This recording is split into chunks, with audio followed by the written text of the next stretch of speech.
Bonsoir et bienvenue dans le Libre Journal des auditeurs.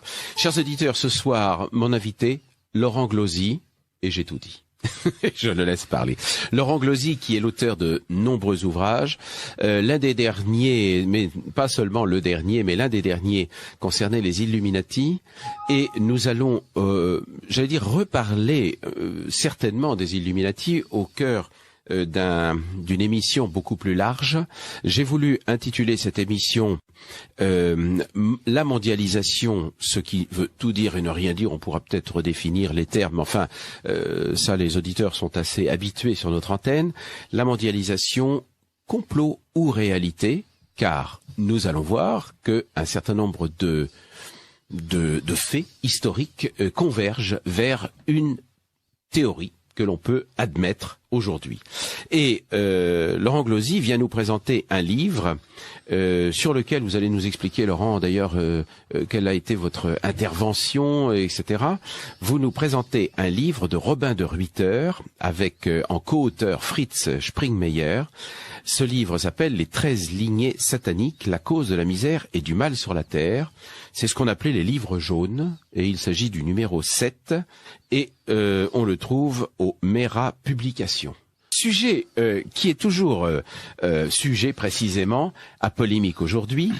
La plupart du temps, lorsque l'on discute dans les dîners en ville ou dans certaines conférences beaucoup plus sérieuses, lorsque l'on discute des convergences historiques qui pourrait laisser penser qu'il y a dans le monde non pas une intelligence supérieure, ça nous le savons tous, et il y en a même malheureusement sans doute deux, mais lorsque l'on relie ensemble un certain nombre d'événements, on se dit mais enfin ces événements sont forcément convergents, ils sont liés entre eux, et on ne peut pas imaginer que seul le hasard ou ce que l'on nous rebat les oreilles avec le sens de l'histoire, que seul le sens de l'histoire peut faire avancer ces choses. Alors, ça sous-entend évidemment, et là toutes les critiques tombent, une théorie, appelons ça comme ça pour l'instant, une théorie du complot. Alors je ne sais pas s'il y a une théorie du complot, mais ce qui est certain, c'est qu'à travers un certain nombre d'ouvrages, et lorsqu'on tente d'en faire la liste, on s'aperçoit qu'ils sont extrêmement nombreux, et de personnes, d'auteurs de très grande qualité, d'auteurs qui sont de véritables historiens, de véritables scientifiques, on s'aperçoit qu'effectivement, il y a des convergences qui sont pour le moins curieuses.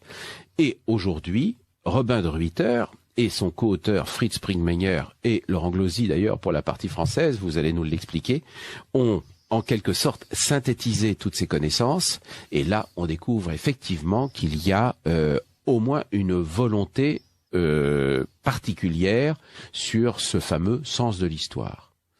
Alors je vous laisse la parole, Laurent. Oui, donc Robin de Ruyter, qui est hollandais, a travaillé sur les 13 lignées sataniques avec le pasteur américain, anciennement officier de l'armée américaine, Springmeier. Springmeier est un spécialiste du contrôle mental. Ce sont des sujets qu'on connaît très peu en France, puisque c'est comme ça. Et moi, j'ai fait la connaissance de Robin de Ruyter pour le travail sur une des sectes Illuminati et sataniques, qui est celle des témoins de Jéhovah, et qui a été reconnue comme organisation non gouvernementale de 92 à 2001 par l'ONU. Donc déjà on voit d'une manière superficielle, mais on le voit quand même, que cette secte a été au cœur de l'ONU. J'explique dans mon livre sur les témoins de Jéhovah, témoins de Jéhovah, les missionnaires de Satan, pourquoi il s'agit d'une secte satanique. C'est pas une vue de l'esprit, il n'y a qu'à regarder les dessins qui sont diffusés par la tour de garde pour être complètement convaincu des dessins subliminaux où on fait apparaître par exemple le visage de Satan sur le front du Christ, ou plein de choses comme cela. C'est référencé, je donne le numéro, la page de la tour de garde et d'autres publications. Enfin, il y a plein de choses. La tombe par exemple du président fondateur des témoins de Jéhovah, Russell, qui est une tombe, on va dire, avec une pyramide Illuminati. Et puis la famille Russell depuis 1820 qui a travaillé, c'est ce qu'explique Robin de Ruyter dans les 13 lignées sataniques, a travaillé avec les Rockefeller dans le trafic de la drogue dans le monde. Donc d'ailleurs les Russell, la famille Russell est répertoriée comme une des 13 familles sataniques.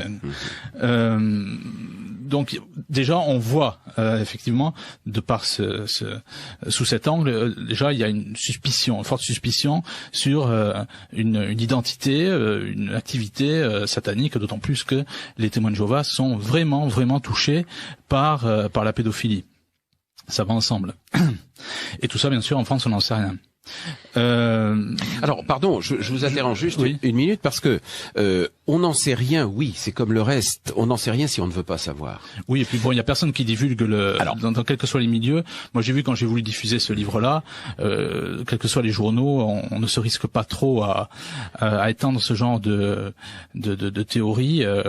Or, en fait, il s'agit d'un travail tout à fait sérieux, puisque Robin de Ruyter, je suis désolé de le dire, c'est l'écrivain le plus traduit aux Pays-Bas.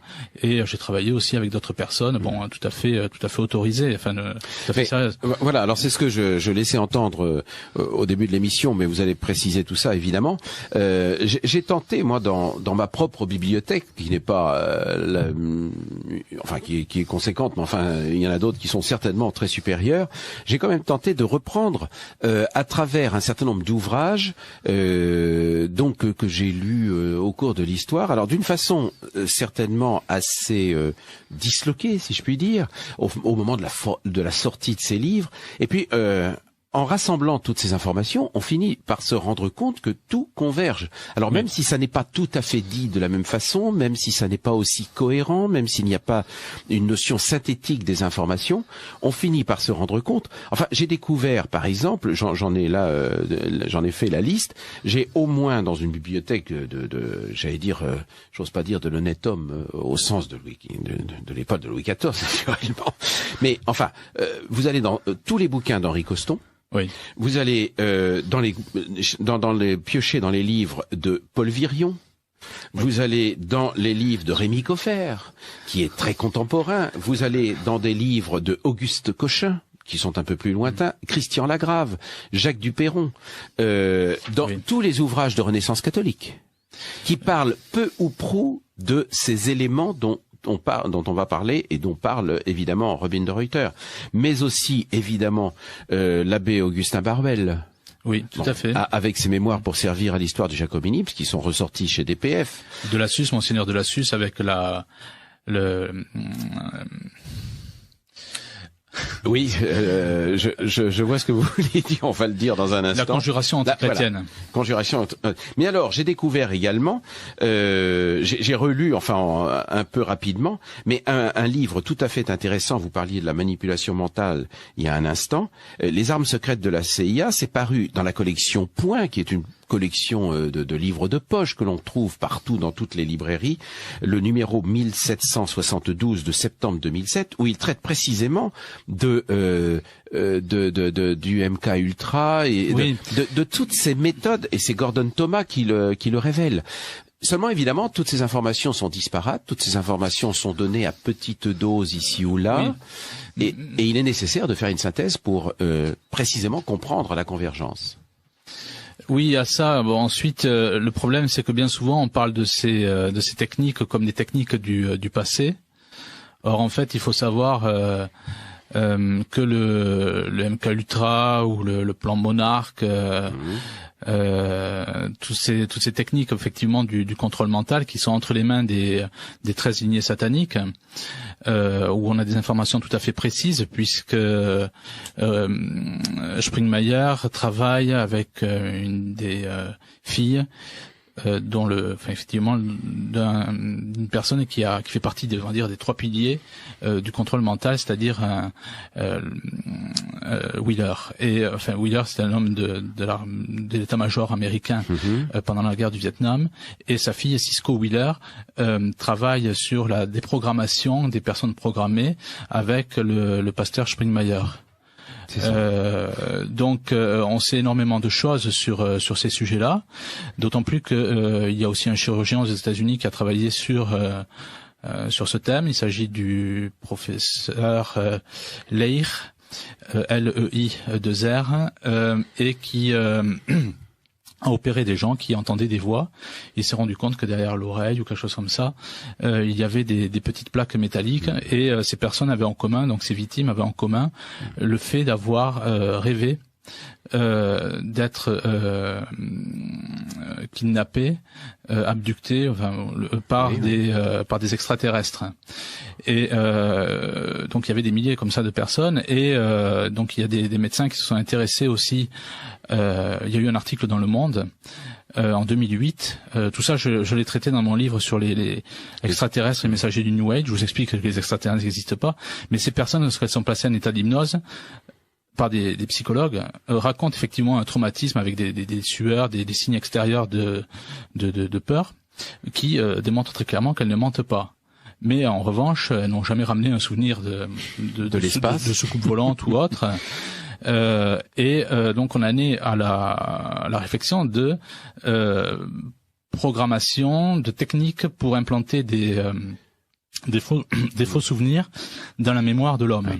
Alors, ce que vous dites, pardon, je vous interromps encore, oui. Laurent Glosy, ce que vous dites est très important, car je me souviens d'une discussion il y a quelques mois, sinon années, avec quelques amis médecins, et je me suis fait casser totalement par ces gens en leur disant, mais vous savez que déjà dans le goulag, on utilisait les codes barres que l'on implantait par tatouage sur la peau des prisonniers, enfin, etc. Et on m'a ri au nez en me disant que c'était de la légende pure et simple. Or, il y a à peine 8 jours, dans un journal télévisé, je suppose, enfin, etc., de culture geek sur une télévision française, la personne qui présentait cela a rapporté du salon de Barcelone, du salon de la culture informatique, high-tech, voilà, exactement.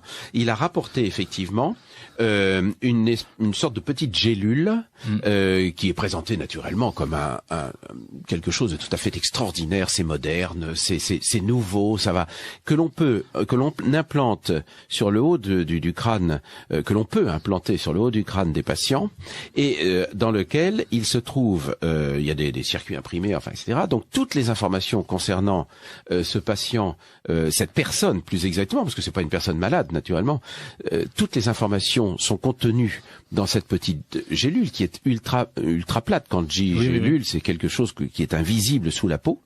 Et dans ça permet tout, c'est-à-dire à la fois d'avoir son dossier médical, évidemment, c'est sous cet aspect que c'est présenté, mais également ses comptes bancaires, mais également, et il suffit d'une douchette pour pouvoir sur son téléphone lire toutes ces informations. Oui. Voilà. Donc en un mot, on découvre que quelque chose qui faisait vraiment partie d'une science-fiction peu probable il y a encore quelques mois, quelques années, quelque chose qui faisait que on pouvait se moquer de la personne qui annonçait ce genre d'informations, eh bien aujourd'hui, on nous apporte l'appareil, ça existe et c'est implantable à grande échelle. Tout à fait. La technique dont je parle, c'est-à-dire, c'est pour faire sert à faire des esclaves, c'est-à-dire des personnes qui peuvent être malgré elles des terroristes. La programmation donc se déploie avec une couleur ou un mot ou un son qui sert de déclencheur. Vous parliez de médecin, par exemple, vous avez un médecin qui parle de cela, qui n'est pas n'importe qui est une femme, un général de l'armée finlandaise qui s'appelle, c'est le docteur Roni Kilde, K-I-L-D-E, R-A-U-N-I pour le prénom, Roni Kilde, non c'est important qui dit très clairement que l'armée norvégienne a utilisé des techniques de programmation sur ses soldats. Ce que je voulais dire juste par rapport à la programmation, c'est que des milliers d'Américains ont manifesté devant la Maison Blanche sous la présidence de Clinton, donc c'était 93-2001, pour demander l'ouverture d'une enquête sur les personnes considérées comme programmées certainement par la CIA. effectivement, Clinton, devant le nombre de personnes qui étaient convaincues d'avoir été programmées ou avoir fait l'objet de tentatives de programmation, a donné l'ordre effectivement d'un comité d'enquête, en demandant en même temps à la CIA de passer à la choucrouteuse, comme on dit, tous les dossiers, de détruire tous les dossiers qui étaient compromettants. Mais on sait très bien que, par exemple, le frère Bobby Kennedy, le frère du président Kennedy, a été, il y a eu même un film qui a été réalisé à ce sujet-là, qui a été certainement assassiné par une personne qui était contrôlée mentalement. En fait, de toute façon, ce sont des sujets qui sont tellement vastes, où ce sont des sujets très longs à aborder. Hein. Alors voilà, c'est très complexe et on s'en doute puisque, comme je le disais tout à l'heure, toutes ces informations qui sont trouvables, enfin qui existent, sont tellement diffusées largement, mais par petites touches en quelque sorte, que la difficulté, et c'est tout le mérite d'un ouvrage comme celui de Robin de Ruyter, c'est précisément d'avoir synthétisé et d'avoir tenté, mais il y réussit très bien, de mettre toutes ces informations dans un seul volume. Le livre de Robin de Ruyter, enfin ils sont en 2 volumes, hein, c'est sur les 13 lignées sataniques. L'aspect de la programmation est seulement une partie. Le livre porte sur les 13 lignées sataniques, c'est-à-dire qu'en clair, il part d'une chose qui en France, peut paraître assez loufoque, hein, mais là aussi, j'ai relevé les citations de personnes tout à fait autorisées, voire de chefs d'État qui parlent de complot, et des gens même que j'ai mentionnés, dont j'ai relevé les noms, qui travaillent au sein de l'ONU, qui parlent très clairement d'idéologie de programmes sataniques. Donc le livre porte sur ça, c'est-à-dire ce sont des gouvernants, on va dire de l'ombre, hein, qui n'apparaissent pas en plein jour, que l'on connaît pour être des grands financiers, mais pas pour être des satanistes. Et Robin de Ruyter, avec Springmeier, les présente très clairement et le démontre que le monde est gouverné dans une logique satanique. Alors, ça paraît fou parce que dans notre monde, on a complètement occulté une réflexion biblique. Mais là encore, la Bible est tout à fait claire à ce sujet-là. Et on se rend compte que, mais par exemple, je prenais le cas des témoins de Jéhovah avec l'ONU, mais l'ONU, depuis 1935, vous avez une des branches de la Lucifer Trust qui avait changé son nom en 1922, la Lucifer Trust, qui a pour but la destruction de l'humanité. Et en 1922, donc pour un peu plus de discrétion, s'appelait la Lucy Trust. Il y a une des filiales de la Lucy Trust ou la Lucifer Trust qui s'appelle le Mouvement de la Conscience mondiale, créé en 1935 et qui siège à l'ONU. Oui. C'est-à-dire qu'on se rend compte que en regardant les sectes, en regardant ces organisations, l'ONU chapeaute des courants qui sont vraiment sataniques. Et j'avais travaillé au Libre Journal avec Serge de Beketch, et effectivement, on avait vu aussi au sein de l'ONU, par exemple, c'est un sujet de conversation qu'on avait eu. Vous avez la pièce qui s'appelle les méditations room, la pièce de méditation du Dieu sans visage, on appelle ça le lieu donc du Dieu sans visage, voilà, qui est tout à fait étrange pour un lieu comme l'ONU. Oui. Et si on prend comme ça, par exemple, les liens entre les sectes entre elles, les témoins de Jéhovah cohabitent, partagent ses avocats avec tout ça c'est cité dans le livre, hein, que j'ai sur les témoins de Jéhovah, sur les missionnaires de Satan, collabore avec la secte de Scientologie. Or, quand Ron Hubbard est décédé, son fils a dit, Ron Hubbard étant le créateur de la Scientologie, oui. Le fils de Ron Hubbard a dit, mon père est le successeur d'Aleister Crowley. Aleister Crowley, qui est le mage moderne, qui a implanté avec l'OTO, etc., son organisation, le satanisme, hein, dans les élites du pouvoir, entre autres, et qui se vante, Aleister Crowley, d'avoir, dans un de ses livres, chapitre 12, de mémoire, qui s'appelle In Magic in Practice and Theory, chapitre 12 de ce livre, qui n'est pas traduit en français, il dit que dans les années 20 et 30, il a sacrifié, le chiffre exact, plus de 150 enfants. Crowley est un membre effectivement de la franc-maçonnerie du 30e grade. Donc on voit l'imbrication de sectes sataniques qui sont couverts par l'ONU. On le voit aussi avec l'UNESCO, on voit aussi le jeu des Rockefeller et des Rothschild. C'est ce qui est démontré aussi dans le livre de Robin de Ruyter. Et là, on est véritablement, avec cette lecture, on est dans une compréhension du monde qui est beaucoup plus limpide. Ce qui arrive par exemple aujourd'hui sur une volonté effectivement manifeste de la destruction de la famille. Bon, mais tout cela, par exemple, a été écrit en 1940 dans un livre qui s'appelle The City of Man, qui est paru en été 1940. Ce livre a été édité par The Viking Press, qui est une des maisons d'édition des Rockefeller. Et il y a eu 3 éditions en 3 mois. Et dans ce livre, il est très clairement écrit que effectivement il y a une volonté de destruction de la famille, et il a été retiré effectivement. C'était seulement, enfin ce livre, excusez-moi, a été envoyé dans les bibliothèques. Oui, c'est ça. Et il a été retiré. Et d'ailleurs on trouve, pour être très précis, comme phrase dans ce livre, donc publié en 1940, 3 éditions en 3 mois et retiré tout à fait subitement. Alors, il est écrit, les guillemets. Voilà, ce nouvel ordre exige un remodelage de la famille, des associations éducatives, du voisinage et de l'Église, sous la direction d'une nouvelle religion, la religion universelle de la démocratie. Ouais. Et vous avez aussi, par exemple, une citation du sénateur Peter Hoagland en 1980. Sénateur du Nebraska, qui dit « Les gens qui croient dans les Écritures n'ont pas le droit d'endoctriner leurs enfants avec leurs croyances religieuses, parce que nous, l'État, les préparons pour l'année 2000, lorsque nous ferons partie d'une société mondiale à laquelle les enfants ne pourront tout simplement pas s'adapter. » Il y a des quantités et des quantités de citations dans le livre de Robin ou dans ce que j'ai pu faire sur les Illuminati, démontrant des citations aussi de Kennedy. Ça c'est tout à fait. 2 citations à donner si vous le permettez. Allez-y, parce que ce sont des citations historiques. Et puis après, je me permettrai simplement de donner quasiment les mêmes citations aujourd'hui par Vincent Payon.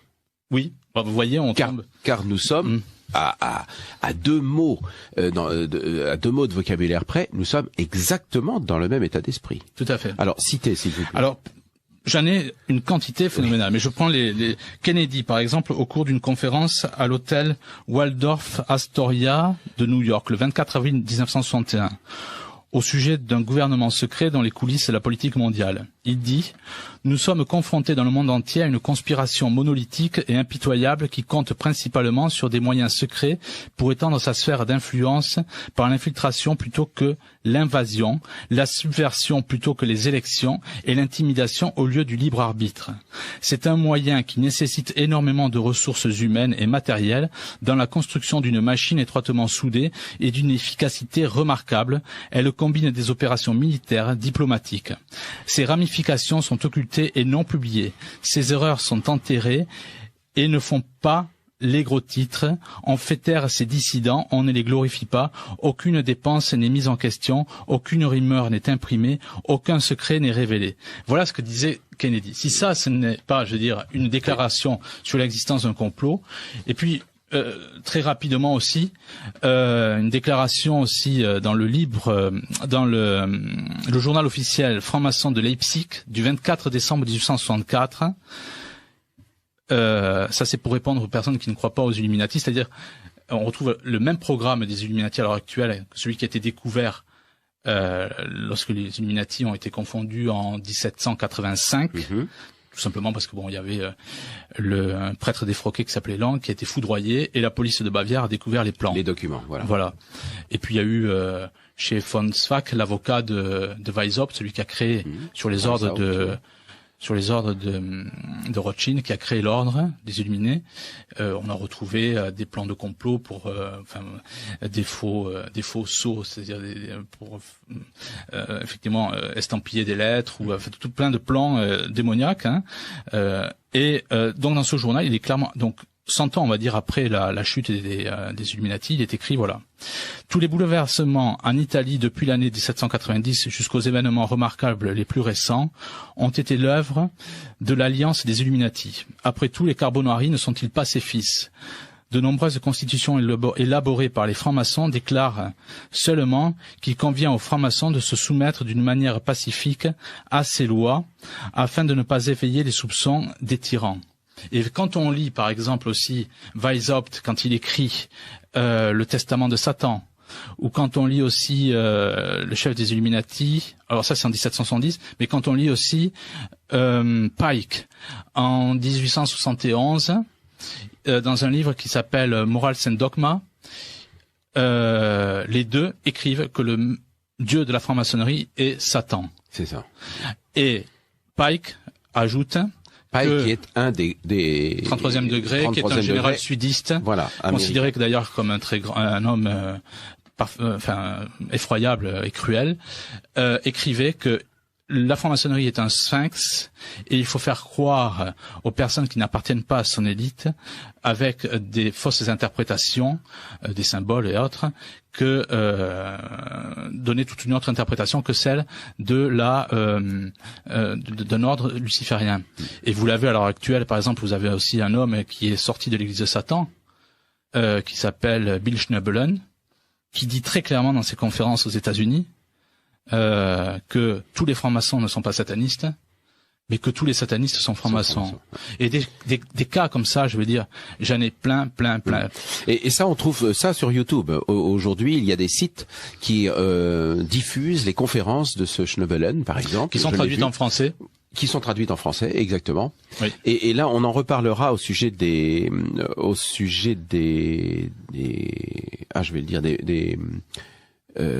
concernant les enfants. Du rock. Oui, enfin, etc. On en reparlera tout à l'heure, si vous le voulez bien, et des différentes manipulations et des sacrifices. Voilà, c'est le terme. Oui, les sacrifices rituels. Oui. Alors, ce que je voulais, si vous voulez bien, c'est à la suite de cette déclaration que vous avez lue tout à l'heure, puisque tout ceci, ce sont on ouvre les guillemets, hein, ce sont des citations.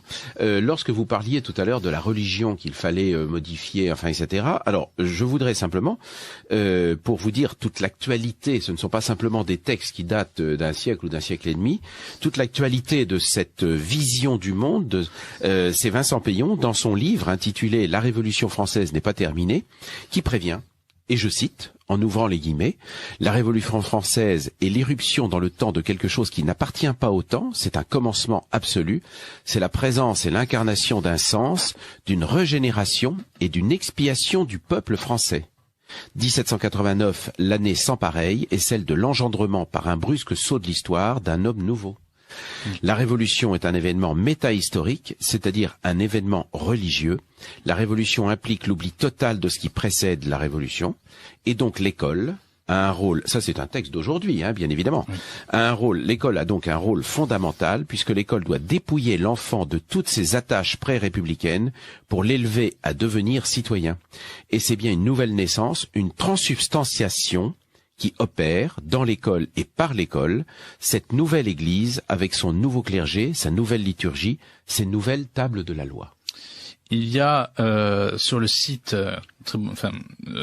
italien disinformazione.it un article qui est paru récemment. Donc c'est un site anti-Nouvel Ordre Mondial, hein, qui explique que la région de Venise ce site explique la chose suivante, c'est-à-dire que lorsqu'un professeur d'une école maternelle ou du primaire veut faire un cours sur l'homosexualité, devra assister à ce cours à un agent de l'État pour pouvoir intervenir, rectifier s'il y avait donc des propos qui n'allaient pas dans le sens du programme. Et ensuite, cet article explique que ils ont un projet donc d'intervenir sur le développement de l'enfant. C'est-à-dire qu'un enfant, par exemple, qui serait un garçon et qui voudrait jouer à la poupée ou autre, il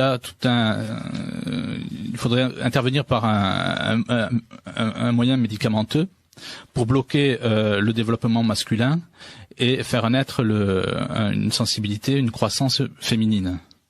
C'est-à-dire qu'on nie en quelque sorte, on nie complètement la nature, l'identité de l'enfant en interprétant un signe tout à fait mineur par rapport à ce qu'il est. Et en faisant un inverti. En fait, on est vraiment dans l'inversion, ce qui montre encore une fois, de par les exemples que nous citons, que rien n'est le fait du hasard, et que si on n'interprète pas d'une manière tout à fait sérieuse mais très profonde les événements, si l'on ne comprend pas que la franc-maçonnerie à la lecture donc des Pike et autres, que la franc-maçonnerie, ça il faut le dire sans arrêt, sans cesse, la franc-maçonnerie est satanique. Si on ne dit pas cela, on n'a rien compris. Et ce que je dis là a été parfaitement écrit, on le citait tout à l'heure, avec Virion, mais aussi avec l'école, et ça, ce sont des prêtres inouïs. Enfin, je veux dire, c'est l'école antilibérale, où on retrouve le Monseigneur de Lassus dans la conjuration antichrétienne, qui dit très clairement que il y a 100 ans, il y a un siècle, il écrit très clairement que si nous n'intervenons pas, le mal va prendre de l'ampleur. Et nous en sommes là à l'heure actuelle, et comme la plupart des personnes n'ont pas une dimension surnaturelle du combat, ils ont une dimension politique qui est complètement tronquée, qui est complètement erronée. Enfin, nous sommes dans une fausse lecture. La vraie lecture est la lecture surnaturelle, et on le voit par rapport aux événements qui se passent. Tout ce qui tombe à l'heure actuelle, il faut être très clair là-dessus. Nous sommes dans une perspective d'implanter l'antéchrist, c'est tout simplement. Alors tout ça, c'est décrit dans l'Apocalypse. Mais si on ne dit pas ces choses-là, on n'a rien dit. C'est-à-dire qu'on parle pour ne rien dire. Voilà. En fait, si on ne comprend pas comme disait Bossuet, Dieu rit de ceux qui je veux redire exactement la citation de mémoire. Oui. Dieu rit de ceux qui je vais vous la retrouver parce qu'il faut qu'elle soit précise. Sans ça ne veut rien dire. Alors, pardon. Vous êtes à l'écoute. Pardon. Oui, Laurent Glosy. Non, enfin, par exemple, on parlait de l'ONU. Vous avez aussi une citation de David Spangler, directeur de l'initiative planétaire, qui est un projet des Nations Unies. Il dit très clairement: personne n'entrera dans le nouvel ordre mondial à moins qu'il ou elle ne fasse le serment de vénérer Satan. Personne ne fera partie du nouvel âge sans avoir reçu une initiation luciférienne. Bon, il y a cette citation. Après, quand on lit la presse étrangère, vous avez par exemple le Time du 7 juillet 2003 qui, en couverture, demande si celui qui a fait un des principaux à avoir rédacteur de la Constitution américaine, Benjamin Franklin, dont la tête est sur les billets de $100, demande s'il appartenait à la secte des ça s'appelle, attendez, Hellfire Club, qui est une secte satanique élitiste. Oui, Hellfire, ouais. Et il pose cette question, c'est sur la couverture du 7 juillet 2003, c'est pas n'importe quoi, la Time. Et the London Times, the Sunday Times, tenez-vous bien, et the Times, entre autres, pour prendre les journaux les plus connus, disent que le 11 février 1988, chez ce père de la Constitution américaine, on a retrouvé les squelettes de gamins et de femmes, enfin d'hommes, sous sa maison. Et en même temps, vous avez le Time qui écrit, le 7 juillet 2003, est-ce qu'il appartenait à une secte satanique élitiste?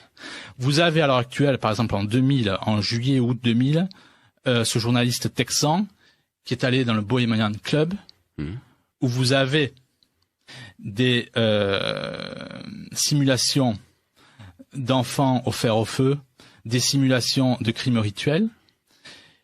Il est entré dans le Bohemian Club avec une caméra cachée, qui est en Californie, et il montre les images. C'est une secte élitiste où vous retrouvez tous les politiciens, y compris les Bush, etc. Et il a filmé cela. À un moment, il y a un rideau. Il demande qu'est-ce qui se passe derrière ce rideau. Ce que l'on voit à la caméra, ce sont il y a des imitations de crimes rituels. est-ce que vous feriez confiance, vous, à vos hommes politiques, si vous appreniez qu'ils passaient leurs vacances d'été dans des spectacles où on simule des crimes rituels? L'intérêt de tout ça, c'est que j'avais trouvé ça dans un livre d'un auteur allemand, Frank Hills, antimaçonnique bien sûr, où il raconte très clairement que le droit d'entrée au Bohemian Club est de 25 000 $ et il y a une attente minimale de 3 ans. Et vous y retrouvez tout le gratin politique et aussi scientifique, puisque... Et journalistique. Voilà, exactement. En fait, Donc, puisque la diffusion des informations passe par là. Ou le fait de cacher des informations passe par là. Vous voyez, avec ces exemples, celui de Benjamin Franklin, celui du Bohemian Club, etc., le cas de la pédophilie aussi, parce que personne ne dit ce que c'est que la pédophilie. On s'en garde bien. Nous sommes dirigés par des satanistes. Et quand on pose la question, est-ce que un ministre est franc-maçon? Je pense que la question est diminuée. Il faudrait plutôt se poser la question, est-ce que tel ministre est sataniste? Parce que maintenant, on peut même penser que dans le domaine politique, la franc-maçonnerie sert de paravent à autre chose. Vous êtes à l'écoute du Libre Journal des auditeurs de Lumière de l'Espérance, la radio du dimanche de Radio Courtoisie. Je ne l'ai pas dit assez, je vois très bien notre technicien qui me fait les gros yeux derrière sa vitre. Et je reçois bien sûr Laurent Glosy au cours de cette émission pour nous parler de cette... alors, j'ose à peine dire complot encore à l'heure actuelle, n'est-ce pas? Parce que de toute façon, la crainte que l'on peut avoir, si crainte il y a, c'est à partir du moment où on parle de complot, où on parle de, on est immédiatement. Non, mais il faut pas avoir peur de parler. Bien évidemment. Je sais pas pourquoi je vais dire ça. On est immédiatement catalogué et on le voit très bien. Alors, est-ce de la programmation? Je n'en sais rien. Peut-être pas pour le moment encore, Dieu merci. Mais on est immédiatement catalogué et les oreilles se ferment. Oui, mais vous avez des chefs d'État qui parlent de complot. Vous avez des chefs. Non, mais c'est clair. Non, mais c'est la raison pour laquelle je dis bien tout le mérite des ouvrages de Robin de Ruyter et puis les vôtres aussi, Laurent Glosy, sur les Illuminati, etc. C'est précisément de synthétiser les connaissances que l'on peut avoir, de reprendre toutes ces citations que vous nous donnez, qui sont épars, qu'on en trouve partout d'ailleurs. Il n'y a pas de ce point de vue-là, il n'y a pas entre guillemets de secret. Si l'on veut chercher, ce que je disais en début d'émission, si l'on veut chercher, il y a des auteurs, des journalistes, des lanceurs d'alerte qui sont en permanence à la recherche de tout cela. Alors on sait très bien que au sujet d'un certain nombre de réseaux pédophiles, sacrifices d'enfants, enfin etc. Oui. La chose est très dangereuse car il y a un journaliste, je ne sais plus s'il est français ou belge, qui est en prison aujourd'hui parce qu'il a dénoncé cette chose sur Internet. Oui. Il y a plusieurs films qui sont diffusés. Ou quelque chose comme oui, ça. C'est ça. Alors ce qui est on a utilisé ces psychiatres et aucun ne voulait dire qu'il était pédophile parce qu'il avait des cassettes de pédophilie pour démontrer l'existence de la pédophilie et des snuff movies, c'est-à-dire des films où on sacrifie en direct des enfants. J'ai fait un article comme ça où vous retrouvez un sénateur américain qui appartient aux républicains aux États-Unis dans les années 80 où il y avait des enfants déguisés en Tarzan où on les obligeait à comment on appelle ça, des actes sexuels avec des animaux. Des enfants de 3, 4, 5 ans, ou même on a mis un pistolet entre les mains d'un enfant pour qu'il sacrifie un autre enfant. Et tout ça, ça a été découvert aux États-Unis. Bien sûr, on retrouve, pour l'histoire de la Belgique, ce qui est tout à fait intéressant, vous retrouvez une secte satanique qui s'appelle Halifax, où vous retrouvez certains renseignements secrets ou de renseignements connus dans le monde, qui étaient impliqués dans tout cela. J'ai d'ailleurs c'était très intéressant aussi sur l'histoire de ce qu'il faut dire sur l'histoire de parce que ça aussi il faut dire ces choses. C'est que quand il y a eu l'histoire par rapport à Dutroux, avant qu'il y ait l'histoire de la petite Mélina et je sais plus où on n'a pas divulgué effectivement les autopsies parce que c'était tellement horrible, on a fait croire qu'elles étaient mortes de faim. Mais avant cela, Dutroux avait été emprisonné pour des histoires de pédophilie, mais pas aussi, je veux dire cruel, mais quand même. Et il a été libéré contre l'avis des psychiatres. C'était après 1985. Il faut réfléchir un peu. Il ne faut pas avoir peur de penser. On voit qu'il y a des choses qui ne sont pas claires. C'est-à-dire que quand on commence à parler de pédophilie, on voit qu'il y a des gens qui sont impliqués et des gens de très haut niveau. Donc, si ça, ce n'est pas du complot ou autre, hein, c'est pour ça que dans la franchise, dans la force de la détermination d'expliquer, de dénoncer ces événements-là, nous faisons effectivement un travail de vérité.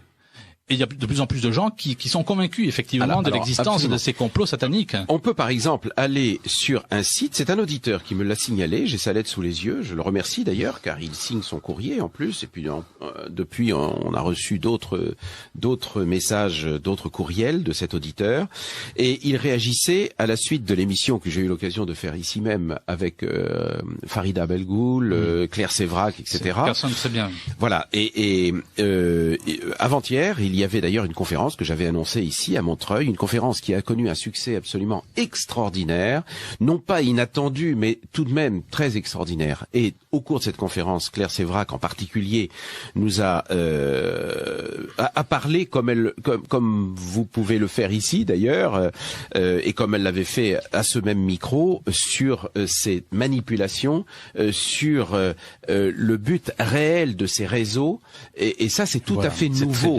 Et elle le dit très clairement, elle le dit d'une façon très claire. Son prochain livre, d'ailleurs, l'exprimera. Elle viendra ici le présenter, j'espère. En tout cas, elle me l'a promis. Et cet auditeur, donc je reviens à la lettre, Karl Zéro a mis sur Internet, donc ça a dû être diffusé sur une chaîne de télévision quelconque. En tout cas, il y a des téléfilms qui s'appellent Les Moutons Enragés. Oui.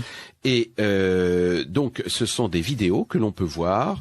Il y a plusieurs CD-ROM sur la pédophilie. Je lis en même temps, je relis cette lettre. Enfin, je veux dire par là qu'il y a les agneaux de la Bible. Oui, c'est ça.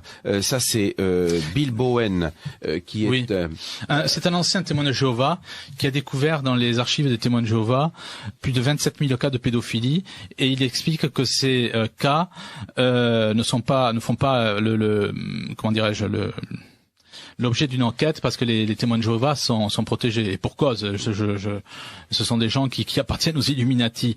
Mais quand vous parlez de Karl Zéro s'est étonné sur une chaîne de télé que vous avez des statistiques sur tout en France, sur le prix de la tomate ou que sais-je, des choses comme ça, mais vous n'avez aucune statistique sur les enfants qui disparaissent.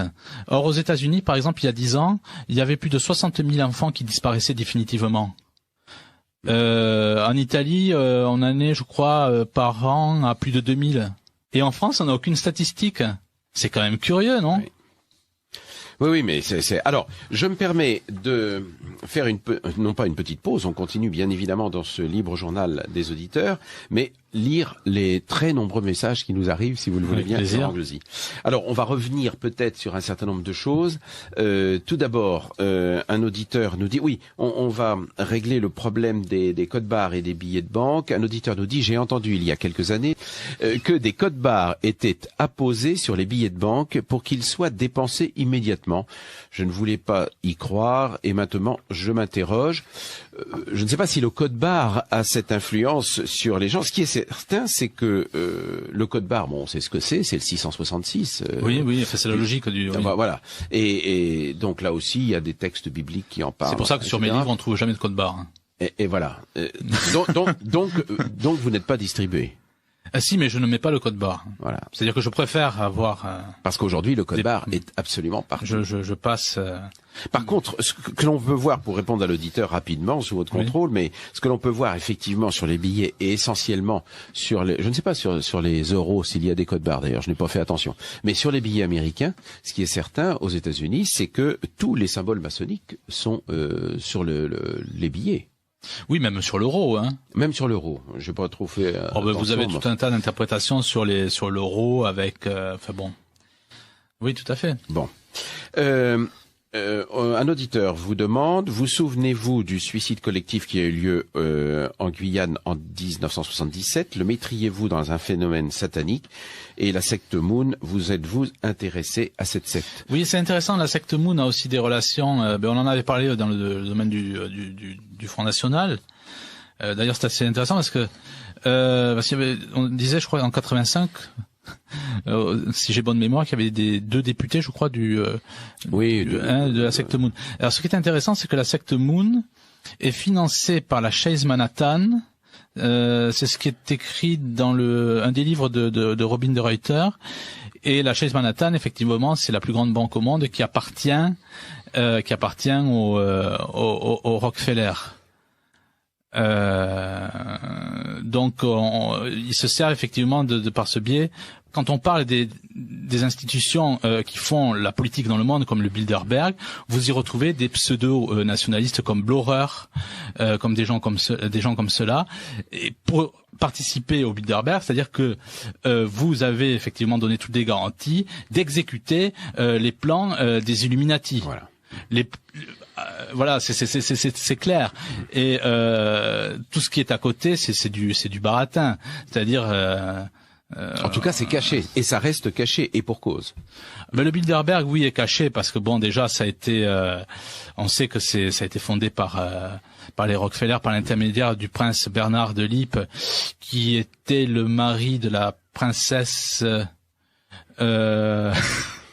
Juliana, si je ne m'abuse, princesse des Pays-Bas, oui. Qui a été créée donc en 1952, qui a pris ce nom en 54, et ça s'est passé dans l'hôtel d'Oosterbeek. Et pour dire comme quoi les réunions du Bilderberg sont extrêmement hermétiques, c'est que même on change les femmes de ménage dans les hôtels ou qui doivent accueillir les hommes politiques. Alors, en sachant que à l'intérieur de ce Bilderberg, et ça, on a quelques journalistes d'investigation comme Emmanuel Ratier, par exemple, qui nous donne très régulièrement le nom des participants de ces réunions. On s'aperçoit qu'il y a beaucoup de journalistes qu'on appelle des grands journalistes, des rédacteurs en chef, en un mot, de la grosse presse, naturellement, de la presse aux ordres, et que ceux-ci n'en rendent absolument jamais compte. C'est-à-dire, vous avez une citation, par exemple, de Rockefeller. Bon, c'est pas prémédité, mais en 1991 à Baden-Baden, David Rockefeller, qui dit, en parlant du Bilderberg, nous sommes reconnaissants au Washington Post, au New York Times, Time Magazine et d'autres grandes publications dont les directeurs ont assisté à nos réunions et respecté leurs promesses de discrétion depuis presque 40 ans. Il nous aurait été impossible de développer nos plans dans le monde si nous avions été assujettis à l'exposition publique durant toutes ces années. Mais le monde est maintenant plus sophistiqué et préparé à entrer dans un gouvernement mondial. La souveraineté supranationale d'une élite intellectuelle et de banquiers mondiaux est assurément préférable à l'autodétermination nationale pratiquée dans les siècles passés. Voilà quand même une citation qui cause. Tout à fait. Alors je poursuis, si vous voulez bien, les nombreux messages qui nous arrivent au fur et à mesure. J'essaye de les prendre au moins dans un ordre à peu près chronologique. Un auditeur, est-il vrai qu'en 1980, officiellement, Ronald Reagan, Gorbatchev ont pris leur retraite politiquement? Or, d'après des informations très sérieuses et très documentées, ils ont quitté volontairement la direction de leur pays pour se consacrer à la construction d'un gouvernement mondial unique. C'est exact, Gorbatchev... Ah, excusez-moi. Non, alors je continue pour une réponse globale. Les Illuminati ont-ils des liens avec la franc-maçonnerie? Ça, tout à fait. Crois que vous avez parfaitement répondu. Il y a par exemple un témoignage comme ça. Félicitations pour cette émission. Ah, super. Il y a par exemple une ancienne Illuminati qui a témoigné, qui explique qu'en Virginie, elle donne, bon, j'ai plus en mémoire la ville où ça se passe, mais que une loge maçonnique, le soir ou je ne sais quand, enfin bon, quand c'est plutôt discret, accueille des Illuminati. Mais bon, ça, pour comprendre la logique, le lien entre franc-maçonnerie et Illuminati, il faut comprendre la réunion qui a eu lieu sous l'initiative de Rothschild en 1782, qui a invité dans une de ses propriétés, le château de Wilhelmsbad, les chefs de la franc-maçonnerie pour les réunir et pour mettre la main sur la franc-maçonnerie. Il y a d'ailleurs tout un livre qui explique qui explique entre autres cette réunion, Le pouvoir occulte contre la France, le drame maçonnique. C'est un livre assez ancien qui était paru aux éditions Barwell, la réédition de l'ouvrage de 1908, livre que j'ai sous les yeux, par Oui. Copin Albancelli. Oui, c'est 1925 il a écrit ce livre, je crois. Alors, la plus première publication. C'est une réédition de Copain 1908. Albancelli est un ancien franc-maçon. Il raconte la logique satanique de la franc-maçonnerie. Voilà, c'est ça, exactement. Mais, Hein je pense qu'on peut, on peut voir dans tous ces ouvrages, dont on Mais non, parlait. mais le problème, Monsieur Rochard, il est simple. C'est-à-dire que il faut parler cash. C'est-à-dire que les gens n'ont plus la notion d'amour du Christ. Lorsque vous perdez cet amour du Christ, vous tombez dans des combats secondaires qui sont des combats républicains, des combats nationalistes ou tout ce que vous voulez, mais des combats secondaires. La véritable lutte se passe dans le ciel. Hein, Alors, entre deux hiérarchies. Et nous sommes le reflet de cette. Voilà. Alors c'est le message d'une auditrice qui nous dit: bonjour, vous semblez perdre de vue 1. que Jésus a annoncé ce genre de tribulation à ses disciples, 2. que Satan, même s'il est puissant, a été vaincu par la croix. Tout à fait. Je pense que vous accordez trop d'importance à Satan et il doit bien s'en réjouir, bien cordialement. Je ne suis pas sûr, je ne sais pas si Satan s'en réjouit beaucoup. Ce qui est certain, c'est que la plus grande victoire de Satan, c'est de faire croire qu'il n'existe pas. Là-dessus, nous sommes d'accord. Oui, c'est ce que dit Bill Schnoebelen sur les 5 grades qu'il y a dans l'église de Satan. Aux 3 premiers grades, on dit que Satan n'existe pas. Non, le but moi je préférerais écrire des livres très sincèrement sur autre chose, hein. Sur l'histoire d'une église en Autriche ou plein de choses comme ça, ou sur des belles histoires de prêtres à une époque où bon effectivement c'était l'Europe était encore belle. Moi j'aimerais beaucoup écrire là-dessus. Moi mon sujet préféré c'est le créationnisme. C'est de démontrer la véracité de la Genèse. Il y a des idiots qui disent par exemple que la Genèse est un copier-coller de Sumer. Non, c'est tout à fait l'inverse. C'est-à-dire que pour ça d'ailleurs il faut lire Heinrich Lücken qui avait écrit en 1856. C'est un livre en allemand, hein, qui avait écrit que la Bible, la révélation de Dieu, du vrai Dieu, avait existé dans le monde entier. On retrouve aussi dans les Incas. Vous avez un égyptologue aussi qui s'appelle Crombet qui parle de la notion de la Sainte Trinité en Égypte. Donc on voit très bien que le Dieu trinitaire avait influencé à l'origine toutes les civilisations, et qu'on peut expliquer par plein de choses, par exemple l'ouverture de la mer Rouge, et ce sont des scientifiques, ça fait l'objet d'un prochain ouvrage, avec la disparition de l'Atlantide. On peut expliquer l'ouverture de la mer Rouge parce que le détroit de Gibraltar n'existait pas, et il y a des calculs très précis que je reproduis. La Bible est incroyablement précise. Je vais prendre aussi un autre exemple. La Bible écrit que le lièvre est un ruminant. Ah oui. Docteur Dominique Tasso a écrit un livre là-dessus. La revanche du lièvre. Oui. Exact. Qu'est-ce qui se passe? C'est-à-dire que les scientifiques disaient vous imaginez le lièvre est un ruminant, comme ça pendant je sais pas, mais enfin bon, jusqu'aux années 50. Et on s'est rendu compte que le lièvre avait un double estomac et il avait des déjections anales,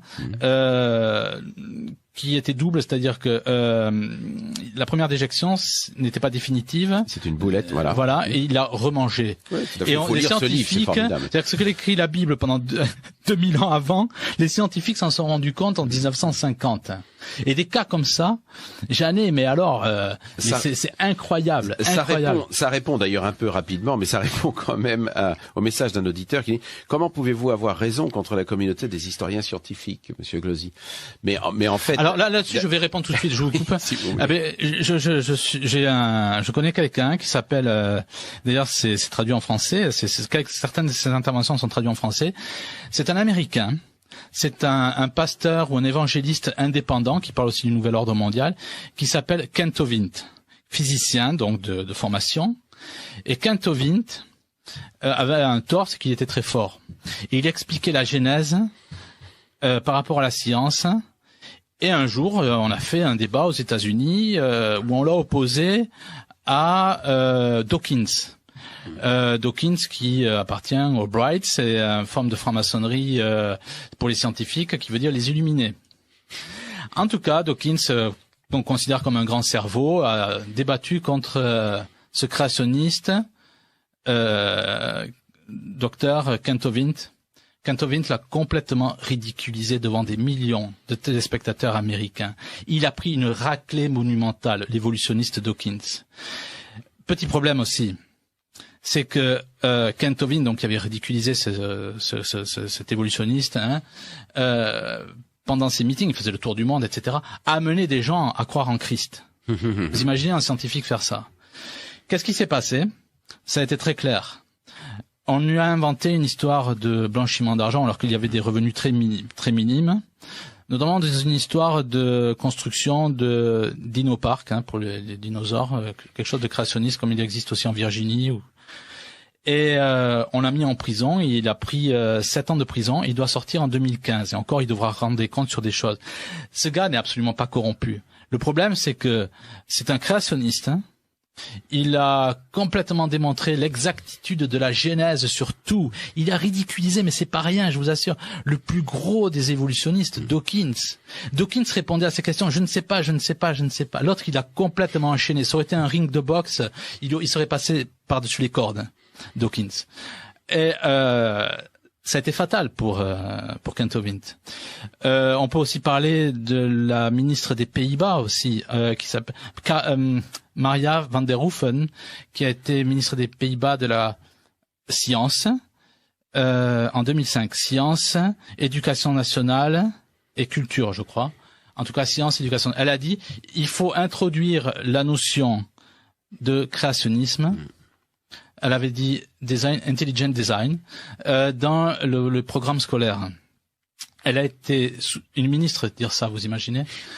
Ça a entraîné la folie de tout le monde. Enfin, elle a été soutenue par un professeur, Seis Dekker, qui en Hollande avait reçu en 2003 le prix ce qu'on appelle Spinoza Prize, qui est le prix le plus haut prix pour les scientifiques néerlandais.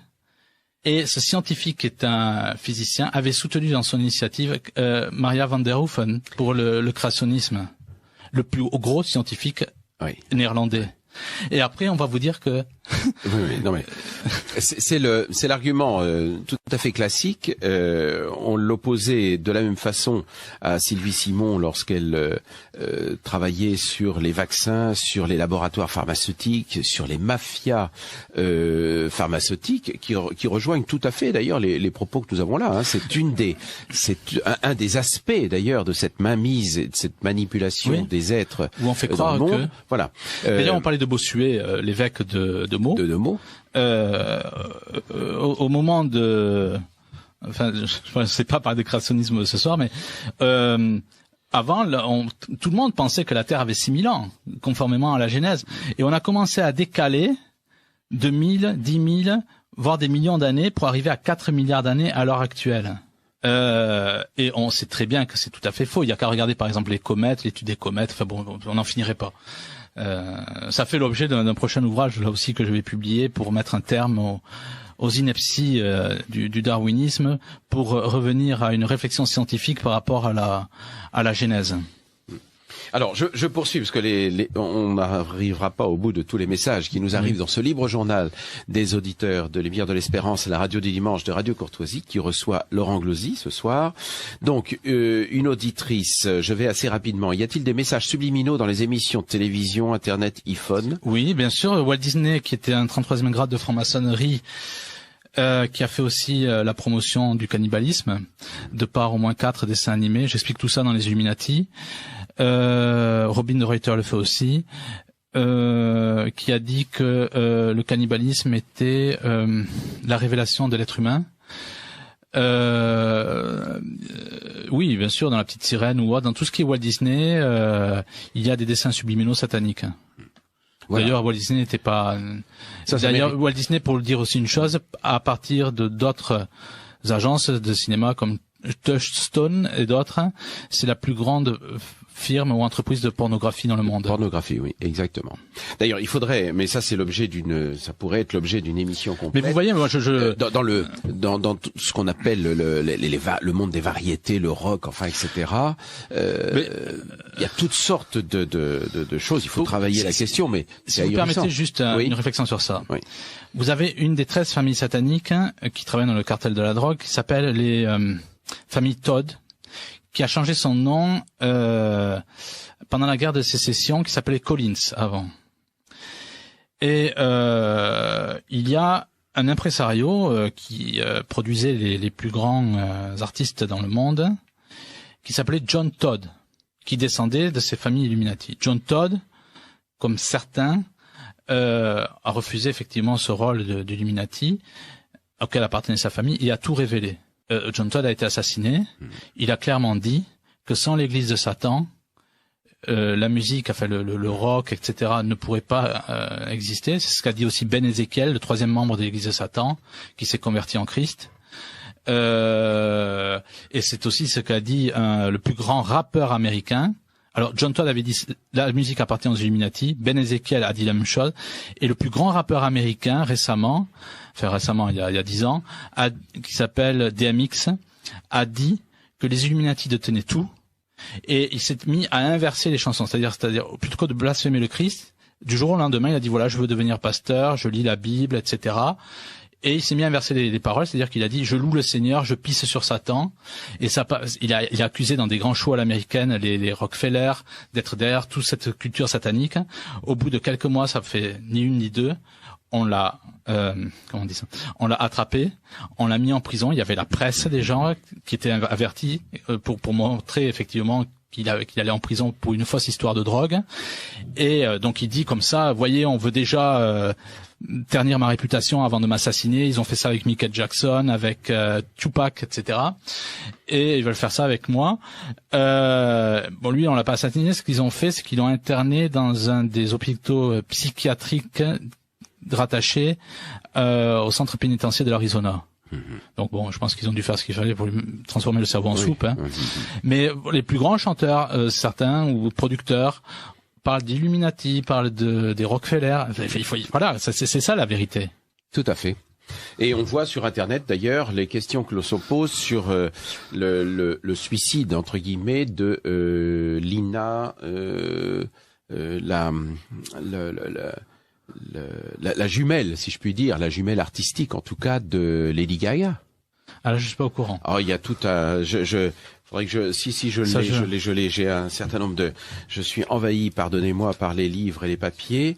Lina Morgana. Voilà. Et là, on trouve ce genre de choses sur Internet. Il faut aller sur tacticalfm.com. On peut aller sur conspiracy.2c, je ne sais pas pourquoi, voilà. Enfin, il y a un certain nombre en allant simplement sur MK Ultra d'ailleurs. Oui. Voilà. Ou sur le réseau Monarch, sur le site Monarch, on trouve ce genre d'informations. Voilà. Je continue, pardonnez-moi, les messages, si vous le voulez bien. Parmi les sataniques, certains font-ils partie des Rose-Croix? Ça, vous en avez parlé naturellement. Les martinistes, etc. Les reptiliens existent-ils? Non, ça c'est des conneries de David Icke. Voilà, c'est clair comme ça. Que font les scientifiques du Bohemian Club? Ah ben, il y a par exemple celui qui est allé sur la soi-disant mission sur la Lune, Armstrong, qui appartient au Bohemian Club, donc on y retrouve des scientifiques. Ils font des recherches cachées, voilà, pour certaines choses. C'est-à-dire, un cas très simple. En Équateur, l'Équateur, je crois que ça fait 3 fois la France, dans la forêt équatorienne, il y avait un prêtre qui fait l'objet d'un procès en béatification, qui s'appelait le père Crespi. En 69, et les Indiens, parce que c'est un prêtre missionnaire italien qui était en Équateur, lui ont révélé l'entrée de souterrains où il a trouvé des plaques en or. C'est on appelle ça la Cueva de los Teos. Je parle pas espagnol, donc donc il a trouvé des plaques, etc., qu'il avait entreposées dans son église. Il y a des photos, etc., etc. Bon, l'église a pris feu. Ces plaques en or montraient des dinosaures, des Incas en train de monter des dinosaures, en train de scruter des étoiles, etc., etc. Un peu comme les pierres d'Ica au Pérou. Il y a un homme qui s'intéressait, qui avait connu. Alors je précise, je répète, le père Crespi a fait l'objet à l'heure actuelle ou c'est récent d'un procès en béatification par le Vatican. Donc je veux dire. C'est pas n'importe qui. Et quelques années après, dans les années 60, juste après lui, c'est un certain Juan Moritz, qui est un noble d'origine hongroise qui a contacté le président équatorien à cette époque pour enquêter, on va dire, sur ces fameux tunnels Inca qui feraient des kilomètres et des kilomètres où il y aurait des trésors. Et c'est paru dans la grande presse comme El Comercio, quelque chose comme ça, la plus grande presse équatorienne, disant voilà, on se prépare à une expédition qui est adoubée par le président équatorien de l'époque, donc. Hein. Et Moritz part effectivement dans les tunnels, et puis à un moment, je précise que dans la forêt équatoriale où il y a ces tunnels Inca, où il y a les jivaros, les réducteurs de tête. Et oui, il faut préciser parce que donc Moritz se retrouve sans nourriture au bout de quelques jours. Et donc il est obligé de redevenir à la civilisation parce qu'il n'est pas très rassuré, je veux dire. Hein. Les investigations sont arrêtées. Le président ne donne aucune suite, etc., etc. C'est marrant, alors qu'au début il était assez chaud pour ce genre d'expédition. C'est favorable, oui. Et en 74, c'est très curieux. Une expédition est débloquée par des Américains où on retrouve Armstrong, celui qui a été soi-disant sur la Lune, qui appartient au Bohemian Club, d'après Frank Hills, enfin l'écrivain allemand. Cette expédition a duré plus de 6 mois et où on retrouve donc des militaires, l'armée équatorienne, l'armée américaine, Armstrong qui est le chef de cette expédition, et donc qui enquête sur ces fameux tunnels. Ce qui est marrant, c'est que les personnes auparavant, le père Crespi donc a eu un incendie qui a détruit la plupart de ces objets. Juan Moritz, on donne pas suite, et il y a une expédition qui se fait en secret, parce que c'est ça en fait l'histoire, en secret, où on retrouve un gars du Bohemian Club, donc Armstrong, celui qui appartenait au soi-disant programme Apollo 12, qui est allé dans ces cavités souterraines qui appartenaient aux Incas. Et bien entendu, quand il est retourné, enfin le peu qu'on a pu avoir comme témoignage, il dit, on n'a rien trouvé, etc. C'est-à-dire que on se rend compte que vous avez en science une version qui est officielle, qui sert à dire telle chose, c'est ridicule, ça ne tient pas la route, etc.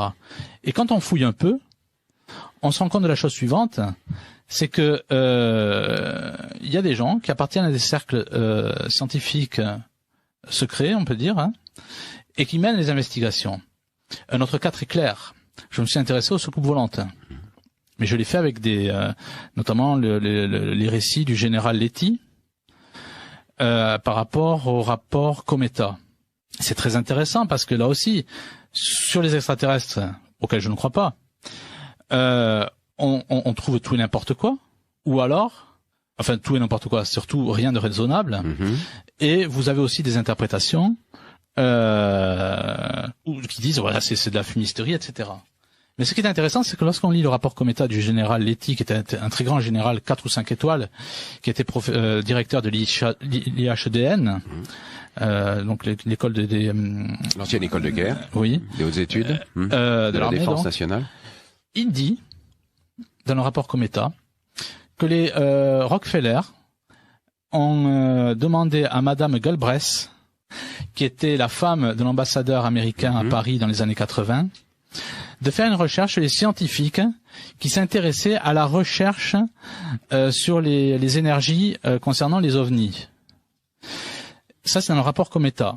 Et ensuite, vous trouvez exactement les mêmes propos, c'est-à-dire les Rockefeller qui ont financé la famille Galbraith, Madame Galbraith, dans un livre qui s'appelle OVNI 40 ans des informations, préfacé par Vladimir Volkov. C'est-à-dire qu'on retrouve, en cherchant, c'est-à-dire sur les ovnis par exemple, vous retrouvez les mêmes noms aussi. C'est-à-dire qu'en science, quand vous intéressez au créationnisme, vous retrouvez les mêmes noms qui ont financé le darwinisme. Sur les ovnis, vous retrouvez les mêmes familles qui s'intéressent aux ovnis, ou au crop circle, ou à ces choses-là. Et vous, on passe le temps à dire, oh ben, ce sont des fumisteries, ou alors, Oui, absolument. L'étiquette est très vite. Voilà. Quoi. Alors, permettez-moi, je continue. Alors, d'abord, c'est le dernier message que je reçois, mais celui-là, je vais vous le lire, si vous voulez bien. J'ai beaucoup d'admiration pour vous, dit cette auditrice. Vous êtes très courageux. J'ai lu votre livre, Illuminati, un très bon livre. Bravo. Voilà. Celui-là, Elle n'enverra pas une grande publicité dans les journaux. Le dernier que je viens de recevoir. Merci. Passionnante émission, comme toujours. Merci monsieur, c'est un auditeur qui m'envoie cette citation de Bossuet que j'ai écorchée maladroitement tout à l'heure. Dieu rit de ceux qui déplorent les effets dont ils chérissent les causes. Merci, cher auditeur, c'est tout à fait ça. Je la garde pour la nommer, pour la mettre partout. Alors, je suis obligé les vidéos de Pierre Gilbert, les connaissez-vous et qu'en pensez-vous? Ah, je ne connais pas. Voilà, Pierre Gilbert, je ne connais pas non plus. Merci en tout cas. Sur l'échiquier, nous dit cet auditeur, on peut lire avec un microscope.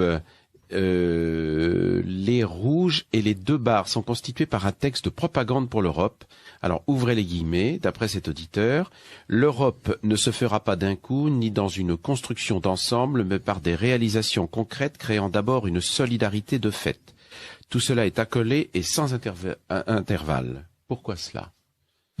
J'ai pas bien compris le message. Mais apparemment sur les chéquiers, on peut lire avec un microscope. Ah oui, mais ça fait c'est il y a longtemps des phrases mondialistes sur. Voilà. Il faut regarder non même pas au microscope, à la loupe, les lignes des chèques. Il y a des phrases qui passent pour être des lignes. Oui. Alors, Monsieur Glosy, ne pensez-vous pas que les sataniques cachent mal leur jeu? Oui, le cachent mal, mais c'est écrit pas, c'est-à-dire que leurs plans seront dévoilés et ils perdront leur. Mais tout ça, c'est encore dans l'Apocalypse de Saint Jean. Hein. De toute façon, enfin, je ne veux pas conclure l'émission avant la fin de l'émission. On a encore 10 minutes, mais on sait très bien que le cœur sacré triomphera. Par conséquent, ça rejoint l'auditrice qui nous disait qu'on faisait beaucoup trop de cas de Satan. Mais Jeanne d'Arc a dit aussi, les hommes d'armes combattront et Dieu donnera la victoire. Oui. Les hommes d'armes combattront pour commencer et Dieu donnera la victoire. C'est pour ça qu'on voit que le pouvoir est surnaturel. Il faut lire le livre de Louis-Hébert Rémy, La mission secrète. Je crois que c'est ça, ou la mission divine. Non, la vraie mission de Jeanne d'Arc. La vraie mission de Jeanne d'Arc. Et ça, c'est un livre essentiel. Absolument. Où on démontre que le pouvoir est surnaturel par la mission de Jeanne d'Arc, par celle de Clovis, de Charlemagne, etc., etc. Et que la République, surtout, ne votait pas. C'est un truc qui à plus ou moins grande vitesse qui nous mène au mur. C'est évident. Les tout premiers Walt Disney, dans les années 40 ou 50, avaient-ils des messages sataniques? Point d'interrogation. Oui. Est-ce que les films d'une extrême violence ne sont-ils pas faits exprès pour changer les êtres humains? Tout à fait. D'ailleurs, c'est un lieutenant-colonel de l'armée américaine qui appartenait à qui formait des soldats à tuer. Donc c'était pour des groupes, on va dire, d'intervention comment appelle-t-on ça? Oui, les SEAL. Il s'appelait David Grossman, me semble-t-il. Je suis pas sûr du prénom. Lieutenant-colonel en tout cas, qui a écrit un livre qui s'appelle On Killing dans les années 70. Donc sur et il explique la méthode qu'emploie Walt Disney est la même qu'il utilise pour désensibiliser ses commandos à tuer. Tout à fait. Mais revoyez également le livre dont je vous citais. Ça, c'est dans mon livre sur les Illuminati. Oui, exact. Mais je crois que Robin Reuter, dans ses 12 lignes sataniques, 13 lignes sataniques, en parle également. Revoyez aussi Gordon Thomas avec les armes secrètes de la CIA, car tout ça est expliqué. C'est ça qui est absolument ahurissant, d'ailleurs. Pour revenir sur le message de l'auditrice tout à l'heure, qui disait que les sataniques n'étaient pas très discrets. Ce qui est vrai, c'est que de nombreux ouvrages, ce que je disais en début d'émission, présentent les choses, mais c'est tellement, il faut aller à la pêche partout, c'est ça qui est. En même temps, ils ne peuvent pas être trop discrets parce que le temps presse pour eux. Et maintenant, on le voit, il y a une accélération des événements parce que tout doit arriver et ils ont du retard sur leur plan. Oui. Alors, c'est tout à fait le sens, même s'il est un peu plus lointain, de ce message d'un auditeur que je salue, il signe toujours ses messages, c'est très agréable, qui a lu sur le site du Salon Belge, la Cour européenne des droits de l'homme réinterprète la Déclaration universelle des droits de l'homme, ouvrez les guillemets, selon la pensée originelle des rédacteurs de la Convention et des autres grands textes d'après-guerre, la famille constitue la société dont émane l'État. Elle précède donc l'État qui est au service de la société, tandis que selon la conception nouvelle, la famille procède de l'État. C'est l'État qui, par son emprise sur la société, redéfinit la famille conformément à la pensée dominante. Ce sont les propos de différents ministres, enfin, etc. On reprendra pas les noms, qui disaient que les enfants n'appartenaient pas à leur famille, mais à l'État. On a bien compris, mais tout ça, c'est dans la même, c'est cette lignée de déconstruction de la famille, de façon à faire de nous des peuples d'esclaves. Oui, moi je le répète sans cesse, il faut lire l'école antilibérale, voilà, plutôt les prêtres de l'école antilibérale, ne pas perdre son temps avec les partis politiques qui ne sont que de l'enfumage. Exactement. Et lire, quels que soient les partis, hein, alors là, lire l'école antilibérale, ces prêtres qui, il y a 100 ans, voyaient ce qui se passait aujourd'hui. Oui, oui, oui, absolument. David Icke, Cathy O'Brien et Mark Phillips ont écrit un livre aux éditions de la Nouvelle Terre, l'Amérique en pleine transformation. Oui, je suis O'Brien. Oui, je pense qu'il y a quelqu'un de sérieux, mais je connais pas assez. Mais Icke, il a pour but, c'est parce que le problème, moi, c'est ce que je pense, il essaie de récupérer toute la réflexion anti-Illuminati pour la ridiculiser.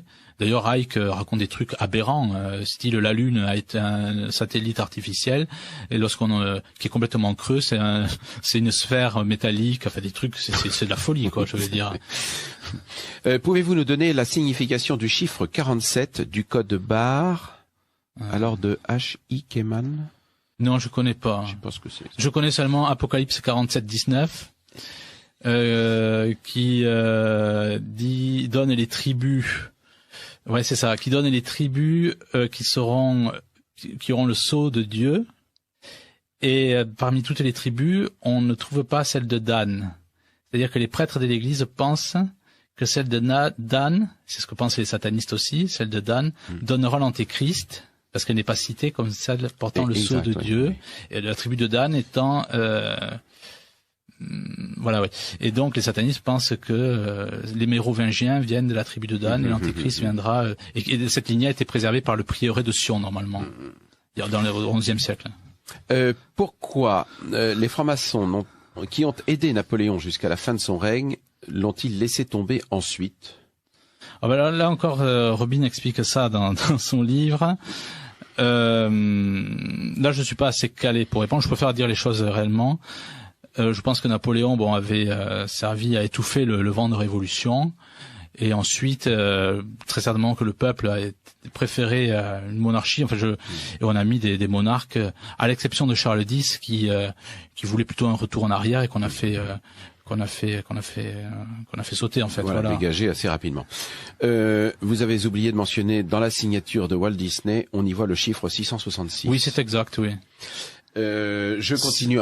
C'est dans la version italienne. Quelques minutes. Il faut absolument que l'on puisse. On pourra annoncer mes dédicaces. Mais absolument. Je ne lirai pas tous les messages et je m'en excuse. Le GIEC est-il apparenté à une secte? Je ne sais pas ce que c'est que le GIEC. Le GIEC, vous savez, c'est ce groupement qui annonce le réchauffement planétaire et qui un jour... mais ça c'est mensonger. Et le lendemain... le réchauffement planétaire a été annoncé dans les années 80 par Rothschild, et là, pour s'accaparer les terres dans le monde. Voilà. Et il y a une dernière information, puisque depuis 2 ans, je crois, la température augmente diminue au contraire de 0,1 degré, quelque chose comme ça. Alors le GIEC a dit que, il y a encore une explication absolument alambiquée qui consiste à dire que c'est un réchauffement, mais de courte durée, mais qui se refroidit. C'est fort. Hein. Voilà. Malheureusement, je suis confus, chers auditeurs. Je n'ai pas pu lire tous vos messages. Je vais finir par celui-ci parce que il est avant un mot de conclusion, bien sûr, et puis à redonner toutes les informations. Messieurs, après enquête, je peux vous informer qu'il n'y a aucun complot. Le mot complot lui-même n'existe pas, et vous et moi non plus, car je me suis adressé à un certain nombre d'hommes, de femmes et autres qui sont accusés de complot. Tous m'ont fait la même réponse, il n'y a pas de complot. Bon. Or, ces gens sont les mieux placés pour parler du sujet, donc il faut croire les comploteurs quand ils disent qu'il n'y a pas de complot, faut être logique. Merci, cher auditeur, je voulais vous citer. Alors, vos prochaines, pour trouver le livre des 13 lignées sataniques, cause de la misère et du mal sur la terre, Robin de Ruyter, et c'est... On peut le commander à 34 € port compris. Chez moi, donc 30 € plus 4 €. Il y a 2 volumes, hein. Il y a celui-là plus un autre à 20 €. Enfin, le total, c'est 4 € de frais de port. Donc, ça fait 34 ou 54 € pour les 2 volumes. Laurent Glosy, donc GLAU-ZY, BP 25, boîte postale 25, 91 151, étampe CEDEX. Et mon livre sur les Illuminati est à 15 €. Sur les témoins de Jéhovah, 23 €.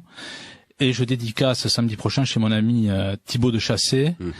Ça, c'est la nouvelle librairie française, métro Motte-Piquet. Et j'ai pas pris l'adresse, donc librairie française chez Thibaut. Voilà, librairie française, métro La Motte-Piquet pour la future dédicace. Redonnez la date. C'est le 8. Le 8 mars, voilà, je dédicacerai mes livres. Il y aura les livres de Robin, de Reuter. Oui. Et on peut les commander aussi chez moi pour 30 € et 20 €, plus 4 € de frais de port pour les 2 volumes, voilà. Parfait.